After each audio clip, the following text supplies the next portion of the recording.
Selamat pagi tuan-tuan dan puan-puan yang dihormati sekalian.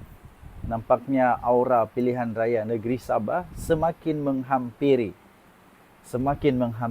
Oleh kerana itu, saya seperti yang saya pernah sebut di dalam video saya sebelum ini, kita akan membuat podcast merungkai perkara-perkara berkaitan dengan politik negara Malaysia, terutamanya secara spesifik untuk politik negeri Sabah. Kerana itu saya mencari tokoh-tokoh politik yang sesuai, tokoh-tokoh politik yang educated, ya, tokoh-tokoh politik yang berpendidikan tinggi, yang mempunyai kredibiliti, kelayakan sebagai ahli politik yang baik, ya. Saya tidak mau cari ahli politik yang sekadar emosional, tidak tahu tapi sok tahu orang Indonesia kata. Jadi saya dalam pencarian, akhirnya salah seorang daripada yang menjadi shortlisted saya, yang saya akan interview di dalam podcast nanti adalah YB Senator Datuk Nelson Wences Anggang. Kita berkenalan dengan beliau. Pertama sekali, beliau adalah seorang senator berketurunan Kadazan Dusun. Ini sangat-sangat sesuai dengan isu sentimen yang sedang berlaku di negeri Sabah. Jadi saya fikir Datuk Nelson Wences Anggang ini adalah orang yang antara paling sesuai. Dia ada unique selling point yang sangat mahal untuk negeri Sabah. Beliau seorang yang sangat berpendidikan tinggi dan mempunyai latar belakang yang clean and clear. Clean and clear. Tuan-tuan dan puan yang dihormati sekalian, kita mau cari orang yang betul faham tentang Sabah, yang tahu tentang Sabah, ada empati, perasaan kesabahan, ya. Beliau sekarang sedang berkhidmat sebagai ahli Dewan Negara atau senator, dan beliau juga adalah seorang ahli politik yang masih aktif dalam politik, ya, masih aktif di dalam politik. Tuan-tuan dan puan-puan yang dihormati sekalian, mengapa kita memilih beliau? Kerana beliau boleh menjadi satu figura, satu public figure yang dapat diterima oleh semua orang. Orang muda boleh terima dia, orang Gen X, Gen Y, Gen Millennium boleh terima dia.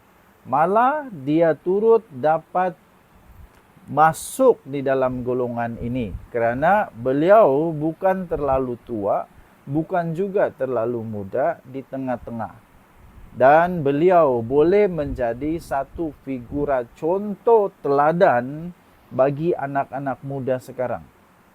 Ya, kalaulah saya masih sekolah sekarang ini, kalau saya masih sekolah, saya mencari idola, mencari seorang contoh teladan untuk mau berjaya, saya akan pilih beliau. Kerana beliau bukan saja berpendidikan tinggi, sekarang beliau sedang bekerja sebagai seorang peguam. Siapa lagi yang paling layak untuk memperkatakan tentang hak, tentang Sabah selain orang-orang yang ada pengetahuan undang-undang? Untunglah bagi siapa nanti yang akan dapat dia sebagai wakil rakyat. Terus terang, saya rasa sangat beruntung kalau ada wakil rakyat macam dia. Sudahlah pandai, sudahlah baik, sudahlah pandai bekerja, sudahlah tahu tentang sejarah negeri Sabah, sudahlah seorang aktivis, sudahlah banyak lagi. Jadi salah seorang yang akan menjadi tetamu kita di dalam podcast nanti adalah beliau sendiri. Ya, beliau sendiri. Anak-anak muda, jangan lepaskan peluang. Kalau kamu ada masa nanti yang saya akan beritahu bila podcast kita akan start, kamu jangan lepaskan peluang. Kamu tonton video podcast secara live dan rakaman supaya kamu pun faham. Sekali lagi, kita di ujung-ujung sudah mau pilihan raya. Jadi kena tahu sejarah, kena tahu apa yang kita mau dengan betul. Kena tahu proses dia, bukan main emosi semata-mata, tuan-tuan dan puan-puan. Kita kena faham. Kita kena faham cara yang betul. Kita kena faham cara yang diplomatik. Kita kena faham bukan main emosi ya, tuan-tuan dan puan-puan yang dihormati sekalian. Dengan itu, sekali lagi, kita bertua kerana ada seorang figura yang begini. Ya, saya sudah nampak banyak video dia buat kerja dengan bagus dan dia clean and clear. Itu yang penting bagi kita lah. Ya, itu yang penting bagi kita. Jadi sekali lagi tuan-tuan dan puan-puan, saya sangat jealous lah kalaulah dia nanti jadi kalau belum tahu. Sebab saya pun tidak tahu dia mau bertanding ke apakah, tidak tahu. Tapi yang pasti saya sangat jealous, saya sangat rasa syoknya kalau dia jadi YB saya. Sebab orang muda macam saya kan, saya mau ada pikiran yang versatile. Ada pikiran yang versatile. Dia boleh berada di pihak orang veteran, dia juga boleh memahami orang muda, dia boleh masuk di dalam aktiviti veteran, dia boleh masuk dalam aktiviti orang muda, dia sihat, dia clear, dia pandai berpendidikan tinggi, pandai mengurus, pandai mentadbir. Itulah yang kita mau kan tuan-tuan dan puan-puan. Bukan hanya cakap-cakap saja, last semua orang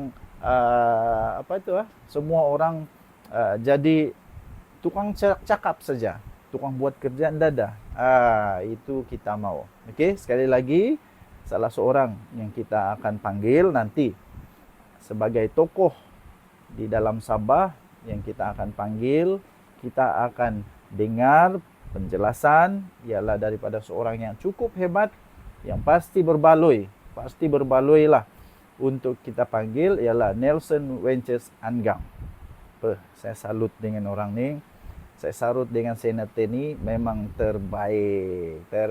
Orang-orang muda, kamu mesti kenal siapa dia. Kamu mesti siasat siapa dia. Kamu mesti tahu siapa dia. Siapa dia ini. Bolehkah dia ini nanti jadi pemimpin? Mesti tahu. Ya, mesti tahu. Jangan main reda, jangan main radu, jangan dah tahu, dah paham apa-apa. Rugi geng, rugi 5 tahun bukan sekejap. Bukan sekejap itu. Rugi geng, rugi. Rugi. Nanti menyesal susah. Okey? Jadi kita sama-sama nanti tunggu apa yang kita akan bahas pula. Nah, apa yang kita akan sembang-sembang lah. Ini bukan perbahasan.